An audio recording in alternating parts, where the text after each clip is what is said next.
Hi hello welcome to quick video. This is Paritala Murthy. So big boss హౌస్లో double elimination అనేది already ప్రోమోలోనే announce చేశారు, అందరూ కూడా చూశారు. సెకండ్ ప్రోమో కూడా రిలీజ్ అయింది. ఆ సెకండ్ ప్రోమోలో విన్నర్ ఎవరు, దీనికి అర్హత లేని వాళ్ళు ఎవరు, ట్రోఫీకి అంటే దుమ్ము ఎవరు, దుమ్ము లేపేది ఎవరు, దుమ్ము చూపెట్టేది ఎవరు, దమ్ము చూపెట్టేది ఎవరు. సో ఇందులో భాగంగా టేస్టీ తేజకి ఎక్కువ వచ్చినాయి. సో టేస్టీ తేజ అయితే సాటర్డే ఎలిమినేట్ అయిపోయాడు. అంటే సాటర్డే ఒక ఎపిసోడ్లో ఎలిమినేషన్ జరిగింది, సండే ఒక ఎలిమినేషన్. మరి డబుల్ ఎలిమినేషన్లో రెండోది పృథ్వీ ఎలిమినేట్ అయిపోయినట్టుగా అయితే మనకి సమాచారం అయితే అందుతుంది. సో మనం ఆల్రెడీ కాంబినేషన్స్ చెప్పుకున్నాం. డబుల్ ఎలిమినేషన్ ఉంటే టేస్టీ తేజతో పాటు పృథ్వీ వెళ్ళిపోవచ్చు, టేస్టీ తేజతో పాటు నబీల్ వెళ్ళిపోవచ్చు అనుకున్నాం. సో టేస్టీ తేజతో పాటు పృథ్వీనే ఎలిమినేషన్ అనేది జరిగింది. సో వాట్ ఎవర్ ఏదైతే ఉందో శ్రీముఖి వచ్చిన తర్వాత విష్ణుప్రియకి చెప్పింది, అలాగే పృథ్వీకి చెప్పింది. సో ఏదైతే జరిగిందో సినారియోస్ అనేది ఆ పద్ధతి ప్రకారం చూసుకుంటే ఇంకా విష్ణుప్రియకి ఆ రీజనే అవసరం లేదు, ఎందుకంటే పృథ్వీ వెళ్ళిపోయాడు కాబట్టి. సో ఇది క్విక్ వీడియో. ఏంటంటే ఇద్దరు ఎలిమినేషన్ జరిగినాయి, 2 ఎలిమినేషన్లు. అలాగే మీకు గోల్డెన్ టికెట్, బ్లాక్ టికెట్ ఇది కూడా అనేది జరిగింది.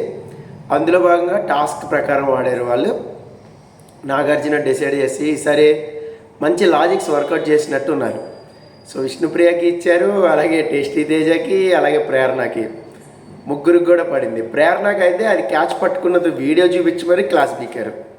సో అదేంటి అనేది మనం సాటర్డే ఎపిసోడ్ గురించి ఒక డీప్ అనాలిసిస్ అనేది రేపు మాట్లాడుకుందాం. ప్రస్తుతానికైతే బిగ్ బాస్ హౌస్లో డబల్ ఎలిమినేషన్ జరిగింది.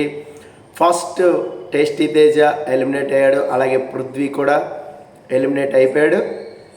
ఇంకొక విషయం ఏంటి అంటే ఎలిమినేషన్లో భాగంగా మనం చూసింది నబీల్ డేంజర్ జోన్లో ఉండడు.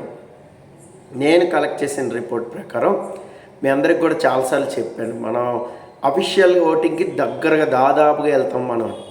సో అలాగే జరిగింది. మన ఆర్డర్ కూడా మ్యాక్సిమం వాళ్ళకి సెట్ అయ్యే ఆర్డర్ అని నేను అనుకుంటున్నాను. ఎందుకంటే tasty Teja bottom and Prithvi ఉన్నారు కాబట్టి ఆల్మోస్ట్ ఈక్వల్ చేసాం ఈసారి క్యాలిక్యులేషన్లో అని నాకు అనిపిస్తుంది.